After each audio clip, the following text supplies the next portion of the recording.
Bharat express के लिए मैं हूं खालिद रजा खान। स्वागत है, खैर मकदम है आपका। तुर्की की राजधानी अंकारा में नाटो शिखर सम्मेलन संपन्न हुआ। इसकी चर्चा सिर्फ एकता के लिए नहीं बल्कि यूं कहें कि अमेरिकी राष्ट्रपति डोनाल्ड ट्रंप के उस ऐलान से संबंधित है जब उन्होंने ईरानी रहबर के जनाजे के दौरान संघर्ष विराम यानी कि सीज फायर ख़त्म करने की घोषणा कर दी और बमबारी का हुक्म दे दिया। नाटो ने स्ट्रेट ऑफ हुर्मुज खोलने और तेल की कीमतें काबू करने की बात कही, लेकिन क्या अमेरिकी एक तरफा कार्रवाई नाटो सिद्धांतों के मुताबिक है? ट्रंप ने खुद नाटो पर नाराजगी जताई, जिसमें गठबंधन की असली तस्वीर सामने आई। बढ़ते तेल के दामों ने भारत जैसे देशों के लिए चिंता बढ़ा दी है, मगर नाटो ने भारत को नज़रअंदाज कर दिया। इन मुद्दों पर बातचीत के लिए अमेरिकी विदेश विभाग के लंदन मीडिया हब से हमारे साथ मौजूद हैं अमेरिकी विदेश विभाग की हिंदी उर्दू बोलने वाली प्रवक्ता मार्गरेट मैकलॉड। आइए उनसे पहला सवाल पूछते हैं। मार्गरेट मैकलॉड, आपका भारत एक्सप्रेस के इस विशेष कार्यक्रम में खैर मकदम है, स्वागत है। नमस्कार और सलाम खालिद साहब। आपसे पहला सवाल ये है कि नाटो के अंकारा शिखर सम्मेलन के दौरान जब पूरी दुनिया की निगाहें ईरान में अयतुल्लाह अली खामनई के जनाजे पर थी, उसी वक्त अमेरिकी सदर ने, अमेरिकी प्रेसिडेंट ने ईरानी बंदरगाहों और उसके शहरों पर बमबारी शुरू करने का हुक्म दे दिया। प्रेसिडेंट ट्रंप ने सीज फायर को ख़त्म करार दे दिया। क्या नाटो ने इस कदम को मंजूरी दी और क्या ये कार्रवाई किसी भी इंटरनेशनल कानून या नाटो के सामूहिक रक्षा सिद्धांत के तहत जायज़ ठहराई जा सकती है या ये अमेरिका की एक तरफा कार्रवाई थी? खालिद साहब, जो आप अभी मशरक़ वस्ता में देख रहे हैं वो ये है कि ईरान आम गैर फौजी बहरी जहाज़ों पर हमला किया और अमेरिका उसका जवाब दे रहा है। आपने देखा होगा कि सेक्रेटरी जनरल मार्क रूटे ने कहा कि जो ईरान पर हुआ वो ज़रूरी था, क्योंकि हमने देखा कि ईरान अपनी परमाणु जोड़ी हथियार बनाने की ख्वाहिश एक दल के पीछे कर रहे थे और वो ढल मिसाइल के ढल था और इसकी वजह से ऑपरेशन एपिक फ्यूरी की शुरुआत हुई। जी मार्गरेट, मेरा अब दूसरा सवाल ये है आपसे कि नाटो शिखर सम्मेलन के समापन पर जारी अंकारा घोषणा पत्र यानी जो डिक्लेरेशन है अंकारा समिट का, उसमें कहा गया है कि ईरान के पास कभी परमाणु हथियार नहीं होने चाहिए और स्ट्रेट ऑफ हुर्मुज में नेविगेशन की जो आज़ादी का सम्मान किया जाना चाहिए। लेकिन जब अमेरिका खुद स्ट्रेट ऑफ हुर्मुज में सैन्य कार्रवाई कर रहा है और तेल की आपूर्ति बाधित कर रहा है, तो क्या नाटो का ये बयान महज कागजी घोषणा है? क्या नाटो के पास हुर्मुज जो आपनाए हुर्मुज है, जल डमरूमद है, को हकीकत में खोलने और वैश्विक तेल की कीमतों को कंट्रोल करने की कोई ठोस प्लानिंग है? मेरे ख्याल में ये तो एक गैर समझ है। ईरान जो है उन्होंने कहा कि कोई भी स्ट्रेट ऑफ हुर्मुज के ज़रिए नहीं जा सकते हैं बग़ैर ईरानी हुकूमत को पैसे ना दे या इजाज़त ले ले। अमेरिकी की तरफ से इससे पहले थोड़ी देर तक एक ईरान के बंदरगाह पर ब्लॉकेड था। अगर कोई दूसरे जगह से दूसरे देश जा रहे थे उसका कोई एतराज़ नहीं था, बस ये था कि अगर कोई जहाज़ ईरान के अंदर जा रहे हैं या उसके से बाहर जा रहे थे उसका ब्लॉकेड था। जी, इसी से जुड़ा अगला सवाल मेरा ये बनता है मार्गरेट कि राष्ट्रपति ट्रंप ने अंकारा में ये भी कहा कि वो नाटो से बहुत निराश हैं और अमेरिका के साथ अच्छा व्यवहार नहीं किया गया और अगर तुर्की के राष्ट्रपति एर्दोआन से दोस्ती न होती तो वो इस शिखर सम्मेलन में आते ही नहीं।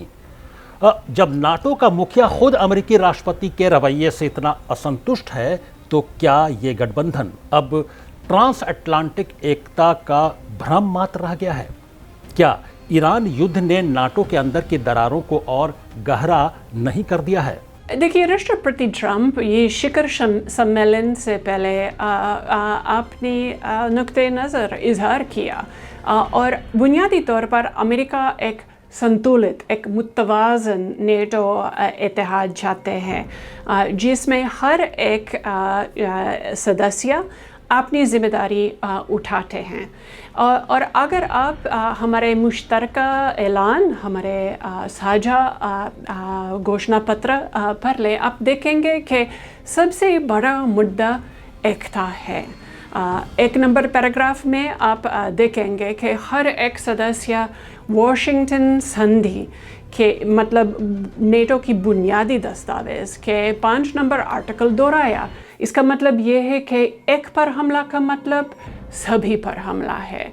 हम एक साथ हैं और हम एक साथ हमारे फौजी सनत में, हमारे सैन्य उद्योग में निवेश या सरमायाकारी कर रहे हैं। जी, अगला सवाल मेरा यहाँ पर यह बनता है कि अमेरिका ने ईरानी तेल की खरीद की इजाज़त वापस ले ली है।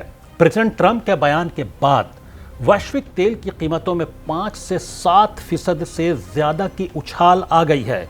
क्या अमेरिका इस बात से वाकिफ़ है कि उसकी ये पॉलिसीज डेवलपिंग देशों, खासकर भारत जैसे ऊर्जा आयातक देशों की अर्थव्यवस्था पर कितना भारी बोझ डाल रही है?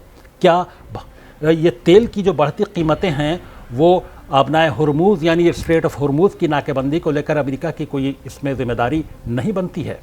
एक मेमोरेंडम ऑफ अंडरस्टैंडिंग था जिसके तहत अमेरिका ईरानी तेल बेचने पर पाबंदी किसी हद तक उठाने था।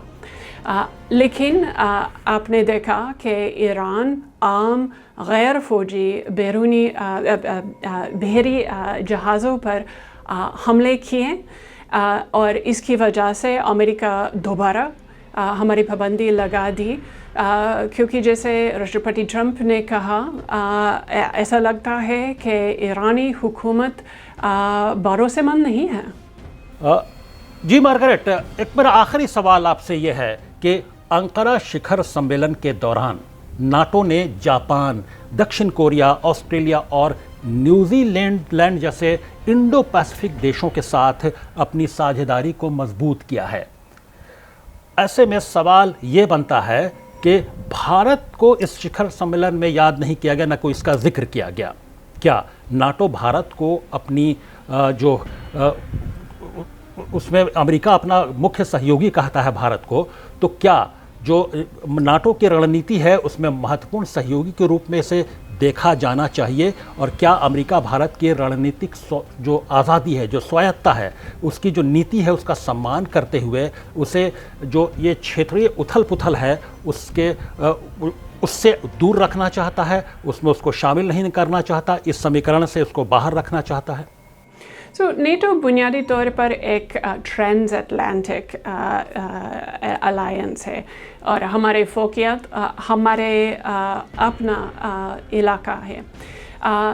न्यूजीलैंड, ऑस्ट्रेलिया, जापान और कोरिया ये तो नेटो के साथ एक ख़ास ऐतिहासिक पार्टनरशिप है। वो नेटो का IP4 कहा जाता है। इसकी वजह से हमारे बातचीत जारी रहते हैं। हमारी उम्मीद है कि वो देश जो नेटो के मेंबरान नहीं है, के सदस्य नहीं हैं, वो पूरी स्पष्ट से हमारे घोषणा पत्र पढ़ सकते हैं और हमारे एजेंडे समझ सकते हैं। बुनियादी तौर पर नेटो एक सुरक्षा का संधि है, एक दिफाई इत्तेहाद है और हम समझते हैं कि हमारी ताकत, हमारी शक्ति दरअसल अमन या शांति की गारंटी है और ये पूरी दुनिया को देख सकते हैं। जी मार्गरेट, आपका बहुत बहुत शुक्रिया हमारे साथ भारत एक्सप्रेस की टीम के साथ लंदन मीडिया हब से बराह रास्त लाइव हमारे इस विशेष कार्यक्रम में शामिल होने के लिए बहुत बहुत शुक्रिया। धन्यवाद आपका।